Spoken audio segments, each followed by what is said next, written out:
nessa semana em que esse país aqui comemora o Dia de Ação de Graças. Eu quero, antes da gente entrar no tema de hoje, eu quero sugerir algumas coisas para você para quinta-feira. Que tal você começar a fazer uma lista das bênçãos de Deus e a reunião de quinta-feira ter algo mais que comida?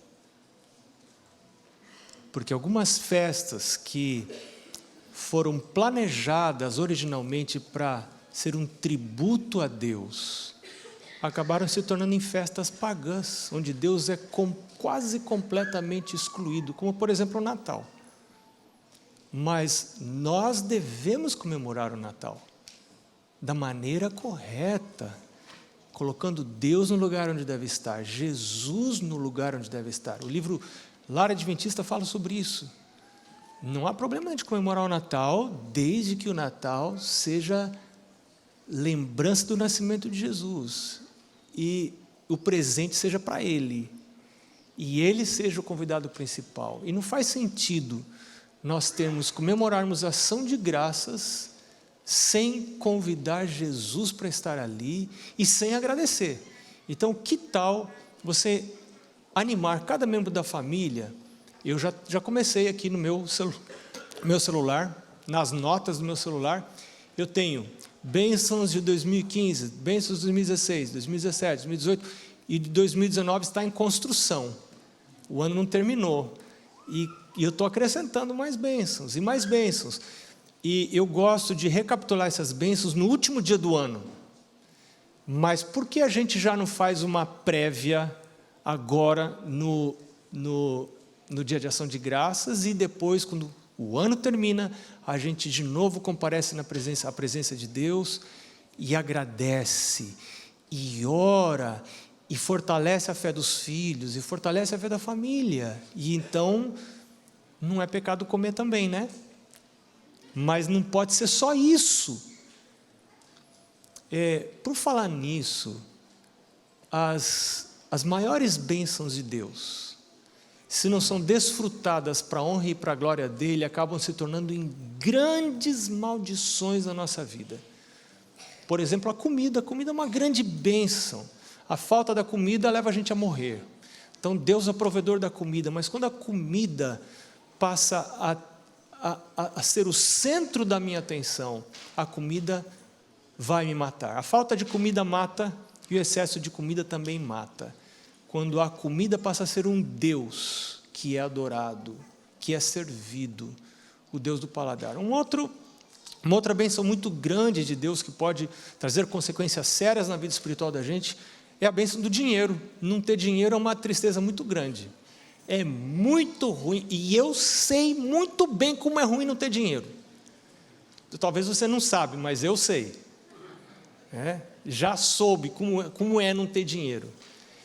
E quando a gente não tem, a gente aprende a confiar em Deus, mas às vezes a pior coisa que pode acontecer para a gente é ter muito dinheiro quando a gente não tem juízo, quando a cabeça não funciona.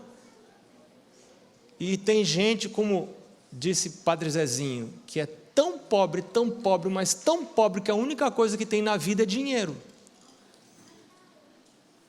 Então o dinheiro é uma grande maldição. Uma outra bênção, o dinheiro quando não é usado para a glória de Deus.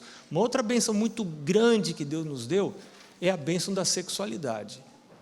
E quando ela não é usada dentro dos critérios da palavra de Deus, então ela se torna uma das maiores maldições para a vida da gente. E tem gente sofrendo porque não aprendeu a usar essa bênção com a responsabilidade que a palavra de Deus requer. E não usa para a honra e glória de Deus, para honrar e glorificar a Deus. Cada relação sexual deveria ser um motivo de honrar e glorificar a Deus, de me aproximar de Deus, de me tornar mais íntimo de Deus, de dizer, meu Deus, muito obrigado por essa bênção tão grande. Mas, em alguns casos, cada relação sexual afasta a pessoa de Deus. Quando Deus criou essa bênção para me aproximar dEle, não foi o diabo o inventor. E nós vamos ver alguns textos da palavra de Deus, muito interessantes. Queria pedir para que o PowerPoint fosse colocado de volta, a continuação do que nós... Isso. Apenas uma breve introdução à teologia da sexualidade nós vamos ter hoje. Claro, não é compreensiva, é apenas parcial.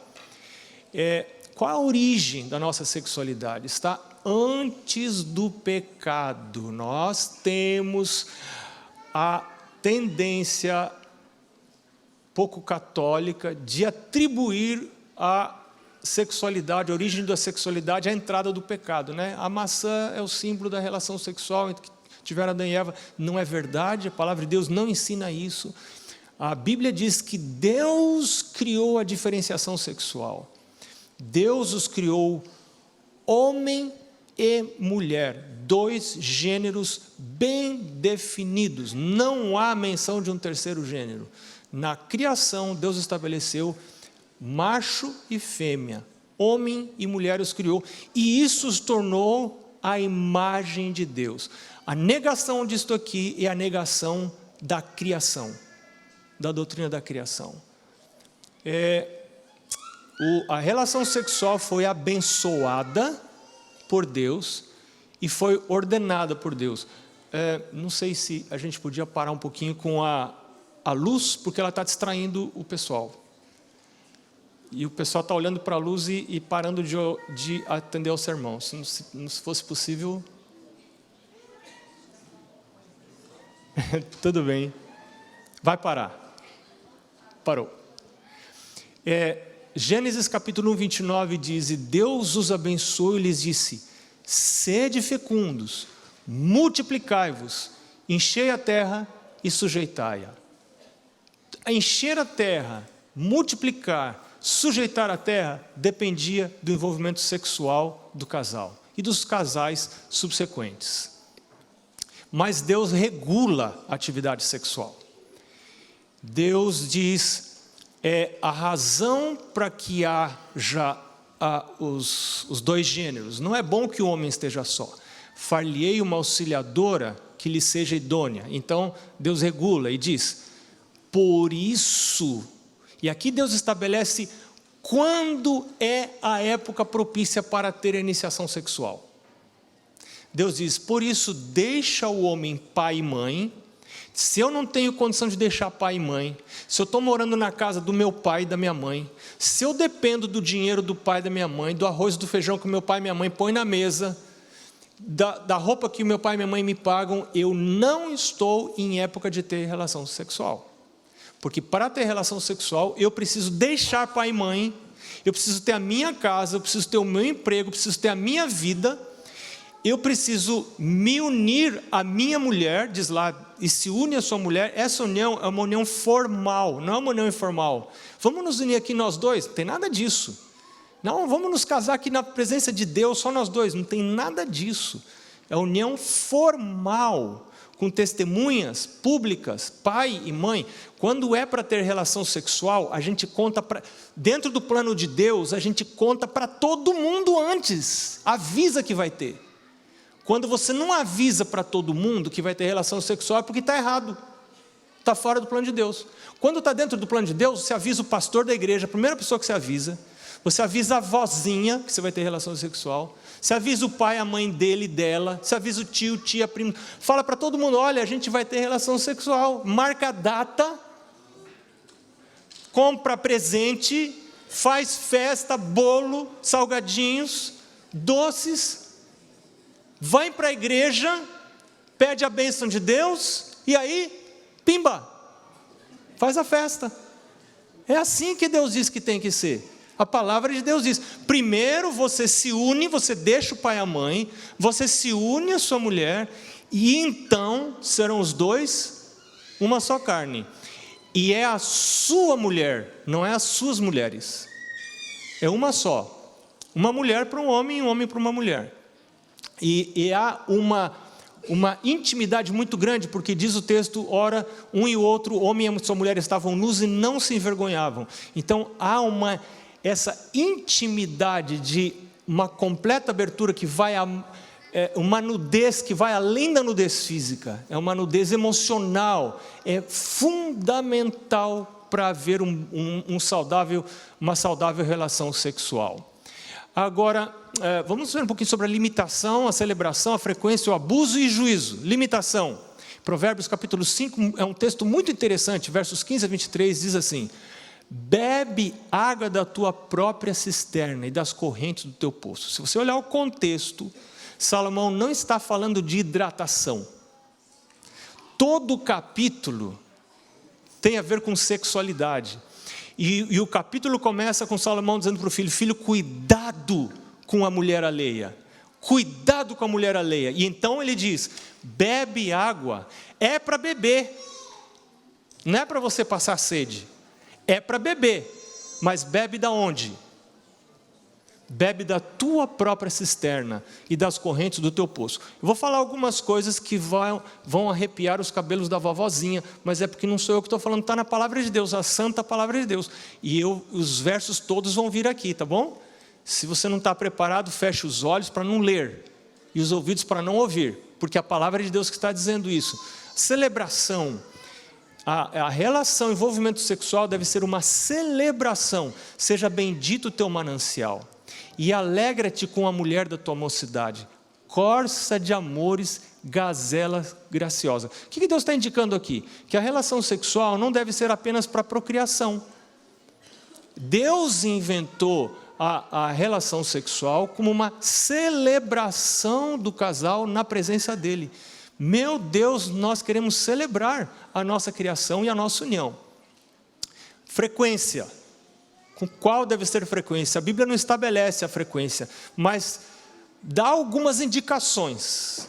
Esse texto, aí em Provérbios capítulo 5, diz: saciem-te os seus seios em todo o tempo. Eu só vi a voz dos homens, que engraçado, interessante. Saciem-te os seus seios em todo o tempo e embriaga-te sempre com as suas carícias. Ou seja, não é apenas para procriação, mas para celebração também. Agora pode haver abuso desse dom que Deus nos dá. Então Salomão pergunta ao seu filho: por que, meu filho, andaria cego pela estranha e abraçarias o peito de outra? E então Deus diz que há juízo quando nós usamos mal esse dom maravilhoso que foi criado por Deus, porque os caminhos do homem estão perante o Senhor e Ele considera as suas veredas. Quanto ao perverso, as suas iniquidades o prenderão, e com as cordas do seu pecado será detido. Ele morrerá pela falta de quê? Disciplina. Outra tradução boa para essa palavra seria domínio próprio. Falta de domínio próprio. Vocês lembram, no sábado passado nós vimos como que a gente ensina domínio próprio para as crianças? Você lembra disso? Qual a primeira lição de domínio próprio que a gente dá para os filhos? Com o quê? Com comida, com alimentação. Se a gente não ensina essa lição, isso vai ter consequências lá na vida sexual. Também vai ter problema, pode ter problema na vida sexual. E note que hoje, na lição que nós estudamos agora há pouco, Ellen White cita de novo a questão da alimentação. Saber comer na hora que é para comer, não comer na hora que é para não comer. A gente não come porque tem fome, a gente come porque é a hora. A gente não come porque me ofereceram comida, eu como porque é a hora de comer. A gente não quer perder a chance, me ofereceram, por que eu vou negar? E às vezes tem aquela questão social, a gente fica com medo de desagradar as pessoas, e se esquece dos princípios antigos de Deus. Sexualidade sem mácula, acho muito interessante esse texto. Hebreus capítulo 13, verso 4. Digno de honra entre todos seja o matrimônio, bem como o leito sem mácula, porque Deus julgará os impuros e adúlteros. Nesse texto você vê uma contraposição entre o leito que é digno de honra e o leito que tem mácula. E então Deus diz que haverá um juízo daqueles que são impuros. A palavra impuro poderia ser traduzida por qualquer tipo de relação sexual imprópria. A nossa tradução para o português não traduziu bem essa palavra, que é a palavra porneia. A palavra porneia, quando é traduzida por impureza, dá uma noção muito débil do sentido original da palavra porneia. Porneia é de onde vem pornografia. Porneia é viver a vida sexual de maneira imprópria, atividade sexual imprópria. Então Deus julgará a atividade sexual imprópria e os adúlteros. Agora, qual é a atividade sexual própria? Mas antes disso, o texto diz leito sem mácula. Leito, essa é a tradução que está para o português. Leito sem mácula. Será que é leito que está no original? A palavra mácula quer dizer mancha, nódoa ou erro. Será que Deus está preocupado com manchas na minha cama? Eu devo higienizar melhor a minha cama? É essa a preocupação de Deus? Não, a palavra leito no original é do grego koite, que nós temos em português o coito, que é o ato sexual, a relação sexual propriamente dita. E então Deus está dizendo que digno de honra não é apenas o matrimônio, mas a relação sexual sem mácula. Então você sabe que tem relação sexual com mácula e tem relação sexual sem mácula. Como que é a relação sexual sem mácula? Então presta atenção, 6 características da relação sexual sem mácula, que nós encontramos na palavra de Deus. Primeira característica, encontramos isso em Gênesis capítulo 2, verso 24. A relação sexual sem mácula deve acontecer entre 2 pessoas. Não uma. Como é que é a relação sexual de uma pessoa consigo mesma? Como se chama? Masturbação. Não. A relação sexual planejada por Deus, ela precisa envolver 2 pessoas, porque precisa envolver mais do que o aspecto mecânico e físico. Precisa envolver relação de seres, mente com mente, emoções com emoções. Então precisa ser entre 2 pessoas, não 3, não 4, não 5, não 1, 2, e só 2 pessoas. O que mais? Segunda característica, 2 pessoas reais e não virtuais. Voltando a falar de pessoas, a relação sexual de uma pessoa só consigo mesma, ela é alienante. Ela desconecta a pessoa da realidade de conectar-se com outras pessoas. Quando eu não consigo me relacionar de maneira apropriada com alguém, de modo que essa pessoa consinta em ter relação sexual comigo, então eu vou resolver minhas necessidades sexuais sozinho, porque eu estou evitando perdoar, eu estou evitando ceder, eu estou evitando amar, então é muito complicado. E às vezes a masturbação é uma fuga da relação, e é por isso a masturbação é alienante, e Deus é um Deus de relacionamentos, Deus quer nos unir, e Deus fez a relação sexual, colocou em nós o desejo, para que nos levasse a manter relação com pessoas em momentos não sexuais, porque se nós não temos uma boa relação em momentos não sexuais, isso vai afetar o momento da sexualidade. Então, mas segundo ponto, a sexualidade sem mácula precisa ser com 2 pessoas, e 2 pessoas reais, não virtuais. Precisa ser gente de osso e carne quente. Né? Não virtual, não no computador, não no celular, não com nenhuma outra maneira. Pessoas físicas reais, não virtuais. Terceiro, precisam ser... A relação sexual precisa ser não apenas com 2 pessoas que sejam reais, mas que sejam de sexo oposto. Está muito claro lá em Gênesis capítulo 2, 24. Deus deixa o homem, seu pai e sua mãe, e se une a sua mulher, e serão os 2 uma só carne. Como é que a gente sabe que uma só carne é só relação sexual? Você vai lá para 1 Coríntios capítulo 6, Paulo deixa bem claro que quando a Bíblia fala de uma só carne, está falando de relação sexual. Então não tem dúvida sobre isso. Mas para ter relação sexual precisa ser de sexo oposto. Um homem com uma mulher com um homem. Mas precisa mais, não é só isso. Quarto ponto, precisa haver um compromisso vitalício. Precisa haver a união antes. Tem esse vínculo vitalício, tem esse compromisso vitalício. Qualquer relação sexual antes do vínculo vitalício, antes do vínculo público, que é publicado para o pai, para a mãe, para a avó, para a tia, para o pastor da igreja, para todo mundo, tem relação sexual, antes disso, é uma relação sexual impura, que não tem a bênção de Deus, e por que não tem a bênção de Deus? Porque vai trazer tristeza, porque vai trazer dor, sempre vai trazer dor. traz prazer só no momento, mas depois vai trazer dor. Se trouxesse felicidade, Deus aprovaria e Deus incentivaria. Se Deus não incentiva, é porque vai trazer dor. E se eu teimar, Deus não me segura. Eu posso ir, mas eu vou sofrer. E algumas vezes a gente não tem como se livrar das consequências do sofrimento, de pular etapas. Quinto ponto, precisa ser praticado com amor. Todo mundo fala que pratica sexo com amor e algumas vezes usam amor como sinônimo de relação sexual, o que não está correto, porque animais têm relação sexual e não têm amor nenhum. Então é possível você ter o ato mecânico da relação sexual sem ter amor. Agora, amor é uma coisa muito difícil da gente definir. O que é amor? É mais fácil a gente entender entender o que é o oposto de amor do que entender o que é amor. Ellen White diz uma coisa muito interessante. Ellen White diz que o oposto do amor não é ódio, como muita gente pensa.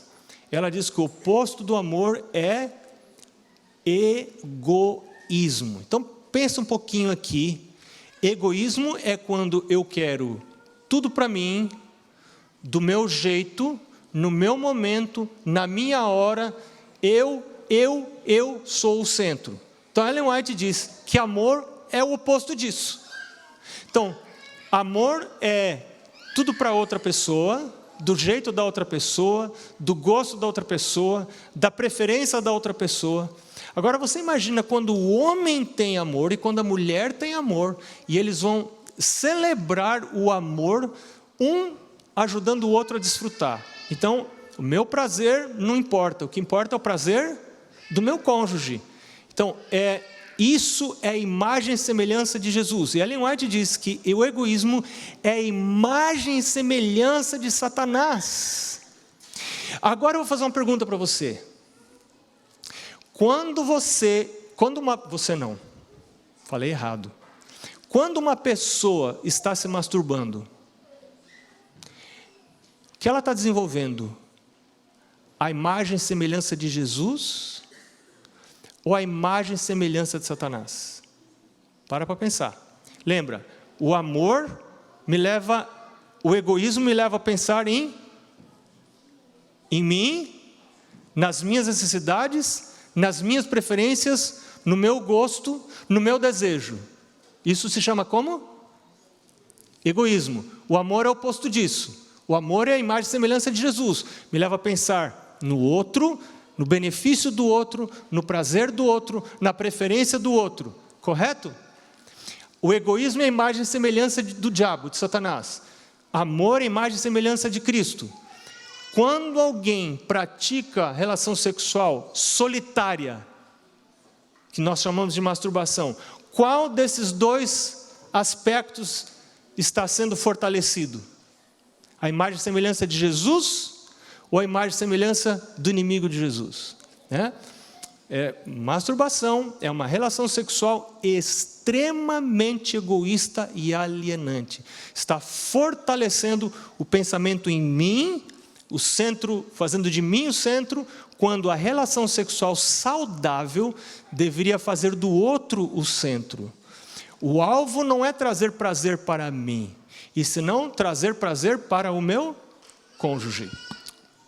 E quando não é praticado dessa maneira, a relação sexual é pecaminosa, ainda que seja dentro do casamento. Quando ela é praticada de maneira egoísta, mesmo dentro do casamento, ela é pecaminosa e ela é deletéria. Em último lugar, a sexualidade é sem mácula quando ela é praticada de acordo com o modo natural, como diz lá em Romanos capítulo 1, 24 a 27, ou seja, respeitando as funções do corpo estabelecidas por Deus. Lá na criação, Deus estabeleceu que pé foi feito para caminhar. Está certo? Você não consegue hoje para o almoço e comer com o pé. Não entra comida pelo pé. Você é obrigado a usar que parte do seu corpo para comer? Você é obrigado a usar a boca. Então você fala assim, não, eu estou cansado de usar a boca para comer, eu agora vou me alimentar, começar a me alimentar, eu tenho um orifício aqui, ó. Eu vou começar a introduzir aqui arroz, grão de bico, milho, porque, quem sabe, o uso vai estabelecer uma nova função no meu corpo. Então, transferindo isso para a nossa vida sexual, a sexualidade, ela é pura, ela é sem mácula, quando nós respeitamos a funcionalidade que Deus estabeleceu para o nosso corpo lá na criação. Nariz é para cheirar, orelha é para ouvir, barriga para a gente bater e falar, está cheio, né? Tá, pé para caminhar, você não consegue caminhar com as mãos. Alguns caminham um pouquinho assim, mas não conseguem ir muito longe, né? Porque Deus fez os pés para a gente caminhar. Sexualidade com mácula. Alguns exemplos de sexualidade com mácula. Tudo que está fora da sexualidade sem mácula. Entre elas, pedofilia, zoofilia e outras filias. Falar com filhos, para pais de meninas, papais têm que ser muito amorosos com as menininhas. Eu tive 2 menininhas e orei, meu Deus, me ajuda a ser amoroso com essas meninas. Mas me ajuda a ser amoroso da maneira como um pai. Um pai nunca beija a filha como beija a mãe delas. Tem que ter um beijo diferente. Não pode ser o mesmo beijo. E um pai nunca faz carinho nas filhas do mesmo jeito que faz carinho na mãe delas. Precisa ser um carinho diferente. E as filhas precisam saber que é diferente. E é diferente. O pai tem que ter limite nos seus carinhos com as filhas. Me permite dar uma sugestão? Pai acaricia a cabeça das menininhas, pode acariciar as costas das menininhas e os pés das menininhas. Tem muita coisa para você fazer carinho nelas. Esse é carinho de pai. O que passar disso já não é mais carinho de pai.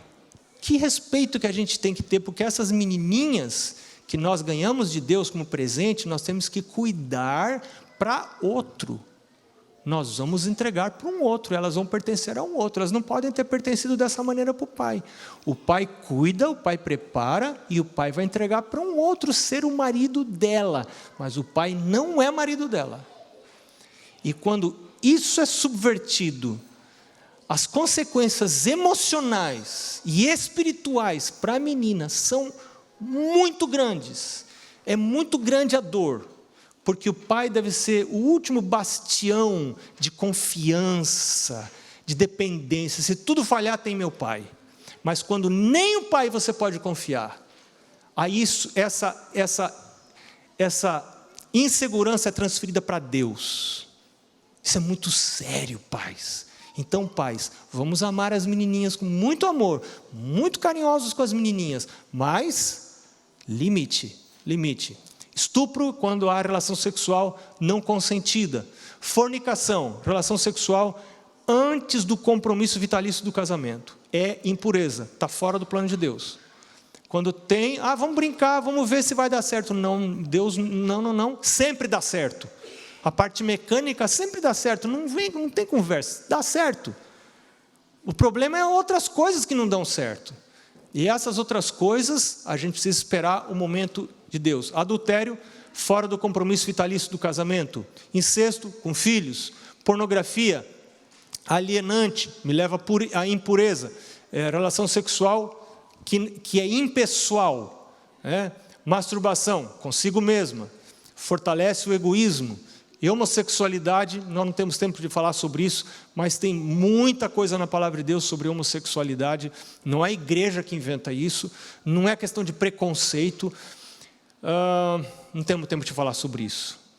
Não é questão de julgar as pessoas, mas é a questão de a gente estar dentro do que diz a palavra de Deus. É o que diz a palavra de Deus. Nós seguimos como cristãos a palavra de Deus e não o que o mundo pensa, o que o mundo acha. Mais detalhes você vai encontrar em Levíticos capítulos 18 e 20. Ali tem muitos detalhes sobre o que Deus considera impuro na sexualidade. Agora, eu queria encerrar com um texto. 1 Coríntios capítulo 5, verso 11.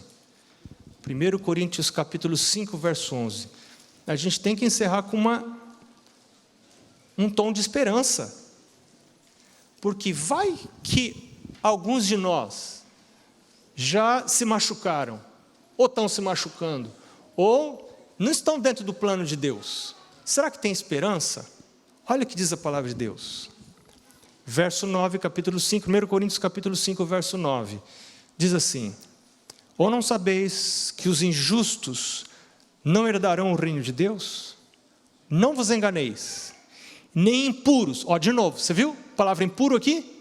A gente lê, passa por cima, nem imagina que está falando sobre sexualidade. No original, a palavra impuro é porneia. Então Deus está falando às pessoas que não praticam a relação sexual fora do plano de Deus, não herdarão o reino de Deus.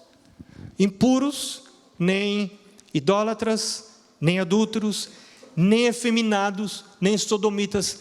Aí é a homossexualidade ativa e passiva. Efeminados é passiva e sodomitas é a homossexualidade ativa.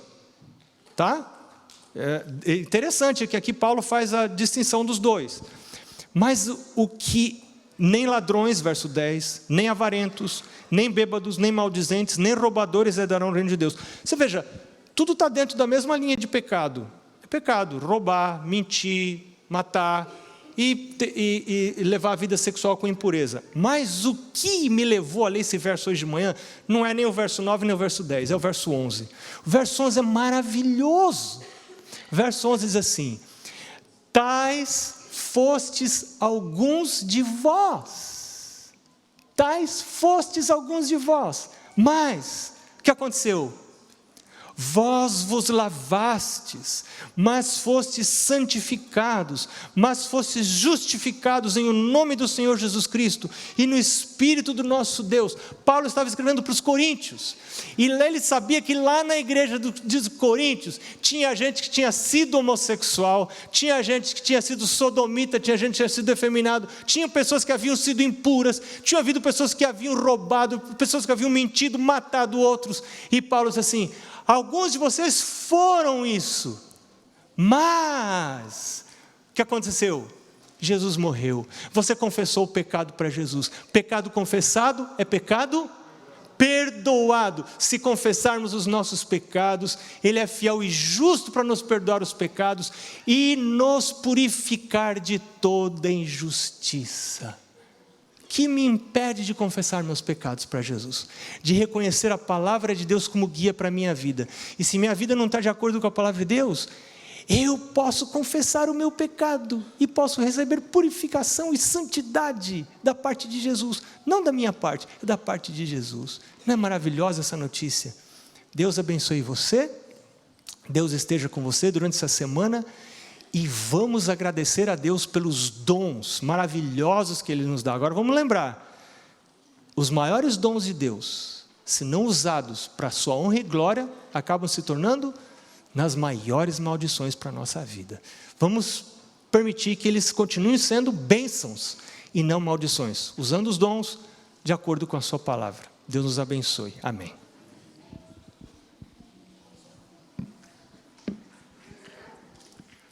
O pastor está dizendo que já é para a gente orar.